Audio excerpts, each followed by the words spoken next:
The woman who stepped off the stagecoach in Copper Hill was not what Silas Drummond had ordered. He'd been specific in his letter to the matrimonial agency in Chicago. Quiet, no children, willing to work. He'd written it out like a supply list because that's how Silas thought about most things, practically, without sentiment, the way a man who'd been alone for 11 years thought about the world.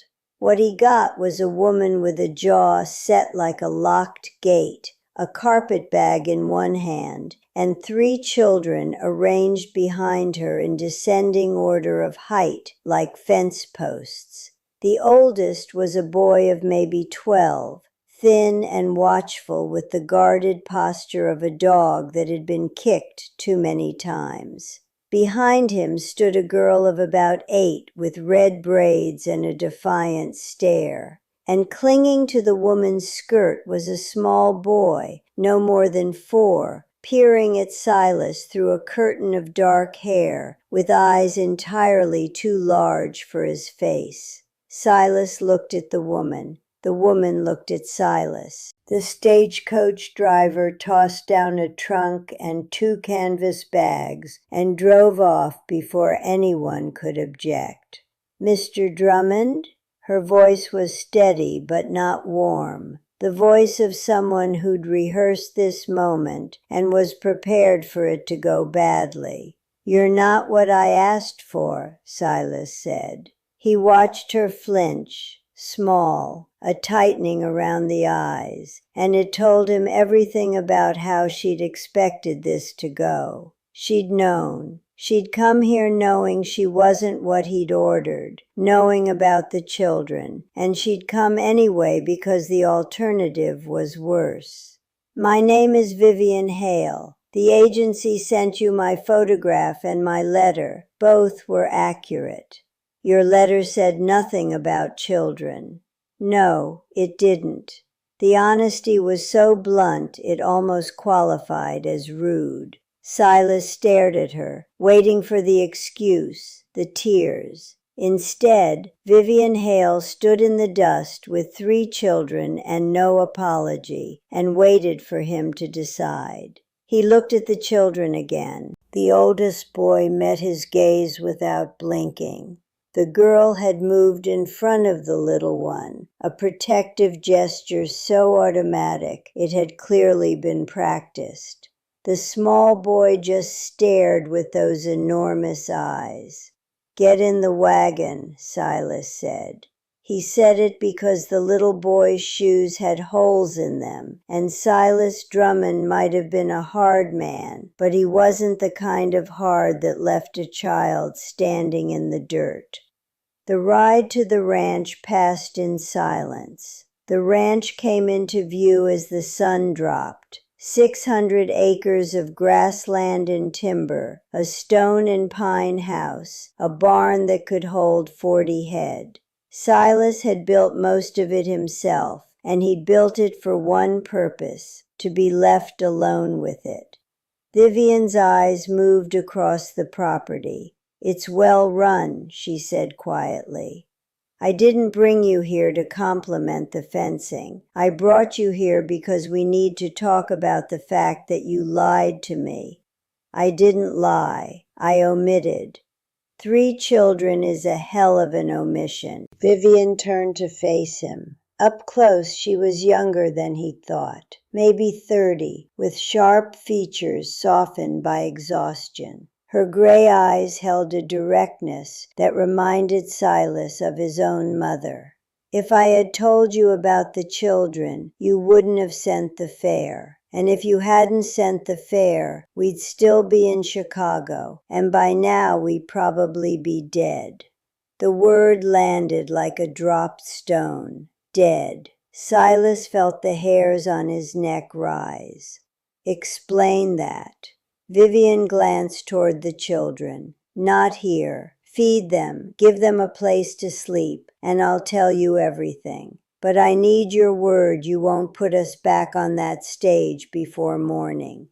"You've got until morning," he said. Silas made supper, beef stew, biscuits, coffee for Vivian, milk for the children. The older boy ate like he hadn't seen food in days. The girl ate slowly, watching Silas over every bite. The little boy wouldn't eat until Vivian sat him on her lap and fed him from her own plate. She told him after the children were asleep, sitting across the kitchen table with her hands wrapped around coffee she wasn't drinking. Their father is Randall Hale, my husband. He's in prison for killing a man, but he's due out in December. She held up her hand. That's not the secret. The secret is that before Randall went to prison, he told his brother Marcus to watch over us. And Marcus decided that watching over us meant owning us. Owning you how? Every way you can think of.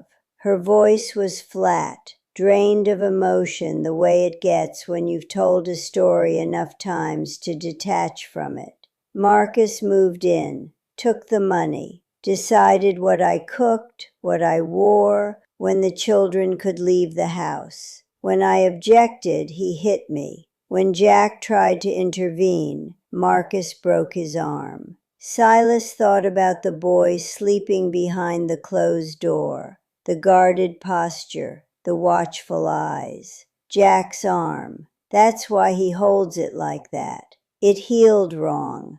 There was no money for a doctor. Vivian's hands tightened on the cup. When I found out Randall was being released early, I knew we had to leave. Marcus would give us back, and Randall is worse. Marcus hits because he's angry. Randall hits because he enjoys it. And the matrimonial agency? The only way out I could think of. I needed somewhere far enough that neither of them would look. A ranch in Wyoming Territory, married to a stranger, the last place they'd search. She met his eyes. I know what I did was wrong. If you want us gone in the morning, I understand. But I'm asking, for them, to let us stay long enough to find somewhere else. Silas looked at the closed bedroom door. 3 children sleeping in a house where nobody was going to hit them. You'll stay, he said, not a week, as long as you need. Why? You don't know us. You don't owe us anything. Because my father was a man like the one you're running from. When I was Jack's age, a stranger let us stay in his barn because he saw the bruises on my mother's face and decided that mattered more than the inconvenience. I've spent my whole life trying to deserve what he gave us. Vivian's composure cracked. She pressed her hand to her mouth, and the tears she'd been holding for 9 days slid down her face. Silas didn't try to comfort her. He'd learned from his mother that some grief needed to run its course. He expected awkwardness in the days that followed, the clumsy negotiation of strangers sharing space. What he got instead was Vivian Hale dismantling his solitude with quiet, relentless competence. She was up before him the first morning, the kitchen already warm, coffee on the stove, biscuits rising in the oven. Not the tentative offering of a guest trying to earn her keep, but the efficient work of a woman who'd been running a household under impossible conditions, and now, for the first time in years, had a household worth running. Within 3 days, the house was unrecognizable. Not redecorated. Vivian wasn't the curtains and doilies type, but organized with a military precision that made Silas realize how much time he'd been wasting living in functional chaos. The pantry was inventoried. The larder was sorted. The mending pile that had been growing in the corner for 6 months vanished overnight, every torn shirt and frayed cuff repaired with stitches so neat they looked machine-made. "You don't have to do all this," Silas told her on the third morning, watching her scrub the kitchen floor with the focused intensity of a woman who was turning anxiety into labor. Vivian looked up from her knees. "I know, but I'm good at it, and your house needs it. And sitting still makes me feel like I'm waiting for someone to walk through the door. Working makes me feel like I'm building a wall between us and whatever's behind us." Silas understood that logic. He'd built an entire ranch on it. What surprised him was how quickly the children changed the texture of his days. After 11 years of silence, the self-sufficient silence of a man who ate alone, worked alone, and had conversations only when business required it, his house was suddenly full of noise. Not the pleasant storybook noise of happy children playing. This was the jagged, complicated noise of 3 damaged kids trying to figure out whether the new walls around them were protection or prison. The first weeks were difficult. Not the logistics. The house was big enough, the food sufficient. What was difficult was the children. Jack didn't trust him. He flinched at sudden movements and positioned himself between Silas and doorways, calculating escape routes. Silas didn't push. He gave Jack space and small, consistent acts of normalcy. A plate at every meal, a door that was never locked, a voice that never rose. He assigned chores that taught competence rather than obedience. Mending harness, grooming horses, checking fence. Work that said, "I trust you with this," rather than "do this because I said so." It took 3 weeks before Jack spoke voluntarily. They were in the barn, Silas shoeing a horse, when the boy cleared his throat. "You're doing that wrong. The angle's off. The nail will hit quick if you go in from there." "Show me," Silas said, and handed him the hammer. Jack took it with visible surprise. He knelt beside the hoof and drove the nail at a steeper angle with a confidence that told Silas the boy had done this many times. "That's good work," Silas said. "Steady hands." Jack stared at the horseshoe as if Silas had spoken a foreign language. Then he handed back the hammer and went back to his side of the barn. But at supper he sat 1 chair closer, and that small shift felt like a door opening. Nettie was different. Where Jack was silent, Nettie was angry. A bright burning fury that came out in arguments with her brothers, defiance of Vivian, slamming doors and kicking fence posts. 8 years old and at war with the entire world. Silas found his opening on a Saturday morning. Nettie stormed out of the house after a fight with Vivian and appeared at the barn door, red-faced and shaking. "I hate it here. I hate this ranch and this house and Wyoming and everything." Silas pulled a cinch tight. "You want to hate it from up here or from down there?" "What?" "I'm riding fence. You can come along. The horse doesn't care if you hate things." That first ride lasted 3 hours. Nettie sat in front of Silas, gripping the saddle horn, her braids bouncing. She didn't talk at first, but as the miles passed, something in her loosened. By the time they turned back, she was asking questions, almost smiling. "Can I come again tomorrow?" every morning if you want. Within a month, she could ride alone, not gracefully, but with stubborn competence. The anger didn't disappear, but it found new channels. The physical work of ranching, the satisfaction of being good at something when the world had spent most of your life telling you you were worthless. Theo was the easiest and the hardest. 4-year-olds loved simply, without conditions. But Theo's love had been shaped by fear into something fragile. He attached himself to Silas with desperate intensity, following him everywhere, speaking only in whispers, as if volume itself were dangerous. It was Theo who first called him Papa. Tuesday breakfast, 6 weeks in, delivered with a child's casual certainty. "Papa, can I have more milk?"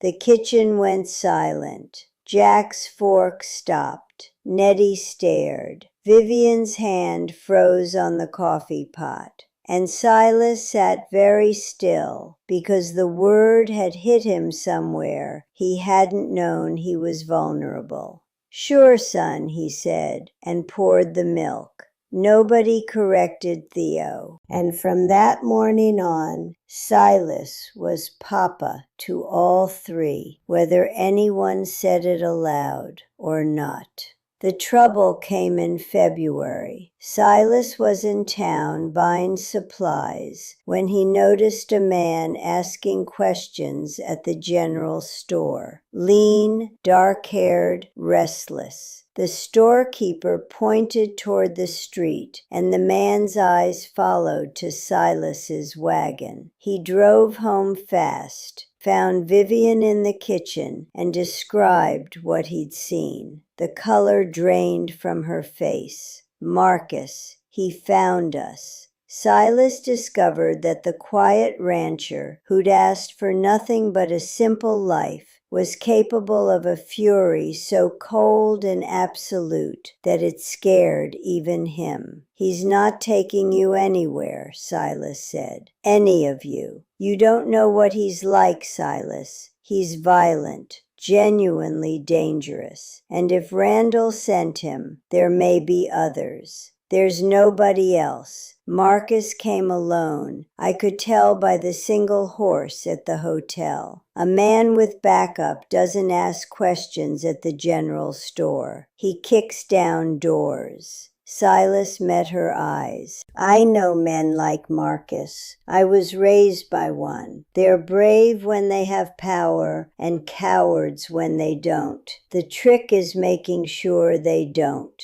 He rode to town the next morning before dawn, found Marcus Hale eating breakfast at the hotel, alone at a corner table with his back to the wall, the habit of a man who expected trouble and enjoyed it. Silas walked in, sat down across from him without invitation, and laid his hands flat on the table so the other man could see they were empty. "You're looking for Vivian Hale," Silas said. It wasn't a question. Marcus studied him with eyes that were calculating and cold, the same eyes, Silas realized, that he'd seen on Jack in the first weeks. The family resemblance ran deeper than bone. "She's my brother's wife. She took his children and disappeared. We've been worried sick. Your concern is touching, especially considering you broke her son's arm and beat her badly enough that she fled across 1,000 miles of open country to get away from you." Something dangerous moved behind Marcus's eyes. Not surprise at the accusation, but anger at being confronted with it. "Women exaggerate. You know how they... I've seen the boy's arm. I've seen marks on Vivian that haven't faded after 2 months. I've watched a 4-year-old flinch every time a man raises his voice. None of that is exaggeration, and I'd be happy to present the evidence to any marshal or judge in this territory. Marcus leaned forward, and Silas could smell the particular combination of tobacco and cruelty that seemed to come off men like this the way heat came off a stove. Those are my brother's children. He has a legal right. Your brother is in prison for killing a man. His legal rights are limited. Silas kept his voice even, though his pulse was hammering against his ribs. Here's what's going to happen. You're going to get on your horse and ride back to Illinois.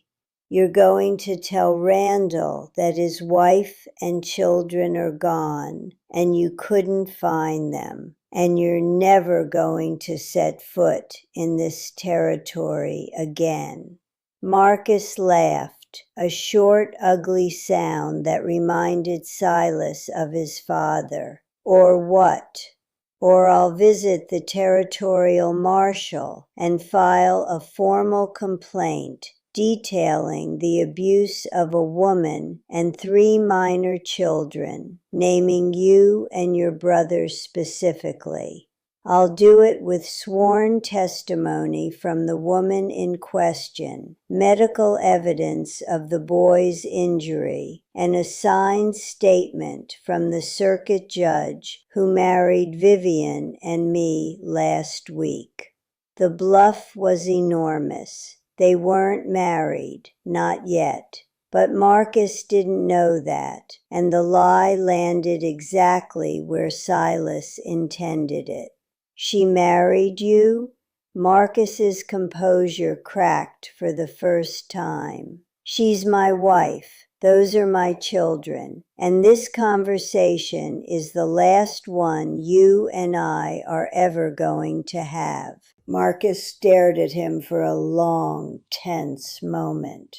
Silas held his gaze without blinking, projecting a certainty he didn't entirely feel, but that 11 years of facing down every kind of trouble the frontier could throw at a man had taught him to manufacture when it mattered.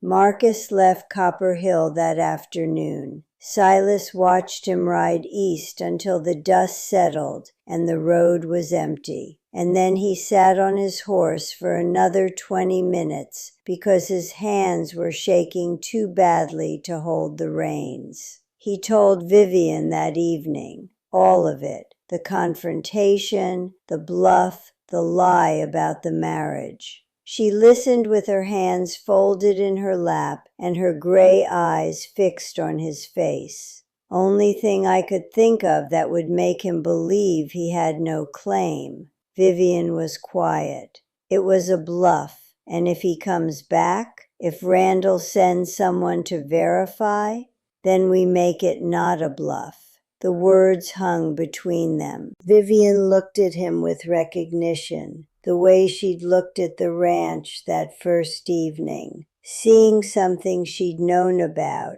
but never expected to find. Are you asking me to marry you?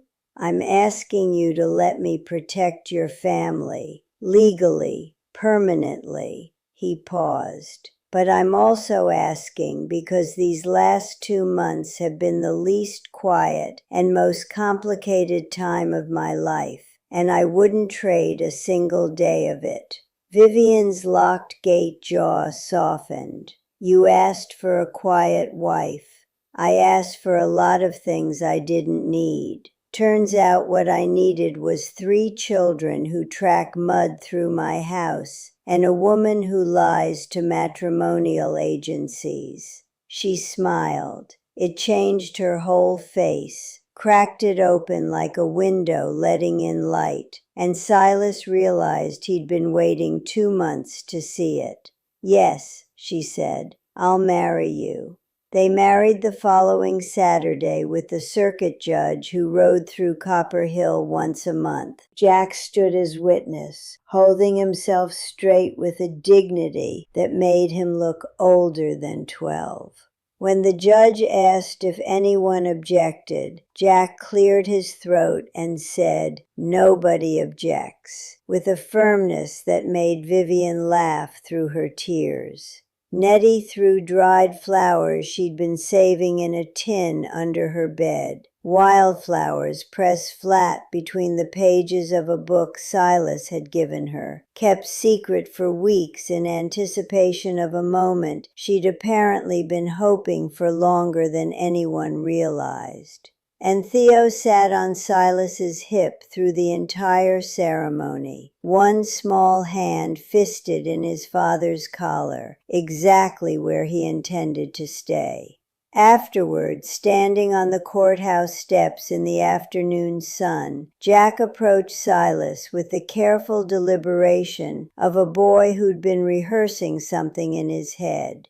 "I want to learn the ranch," Jack said. "All of it, not just chores, the business, the breeding decisions, the land management, the money. I want to learn how to run it so that someday, if you need me to, I can." Silas looked at this boy who'd arrived on his doorstep 2 months ago with a broken arm and broken trust, who'd slowly, painfully learned to believe that a man's hands could build things instead of destroy them. He saw the future Jack was trying to build, not just for himself, but for his mother and siblings. A future where they'd never be dependent on someone else's mercy again. "We'll start Monday," Silas said. "And Jack, it's not if I need you to, it's when. This place is going to be yours someday. Yours and your sisters and your brothers. That's what family means." Jack didn't cry. He was 12 and he'd spent too many years learning not to. But something in his face broke open, the same way Vivian's had when she smiled, the same way Nettie's did when she galloped across the north pasture, the same way Theo's did every morning when he found Silas waiting outside the bedroom door. The particular expression of a person discovering that safety was real and not a trick. That night, Silas sat on the porch and listened to the sounds coming from inside his house. Vivian's voice reading to Theo. Nettie arguing with Jack about whose turn it was to feed the horses. The clatter of dishes being washed by hands that had learned this kitchen as if they'd always been there. He'd asked for quiet. He'd gotten noise, mess, complication, fear, fury, and 3 children who needed things from him he hadn't known he was capable of giving. He'd gotten a woman who'd walked through fire to protect her family and had the scars and the strength to prove it. It was the loudest his life had ever been. And sitting there in the dark, listening to the sound of a family he'd never planned for, filling every corner of a house he'd built for solitude, Silas Drummond understood for the first time that quiet wasn't the same as peace. Quiet was just the sound of being alone. Peace was this: the clatter and the chaos and the knowledge that behind every noise was someone who'd chosen to be here, who'd fought to be here, who wasn't leaving. He'd ordered quiet. He'd gotten everything.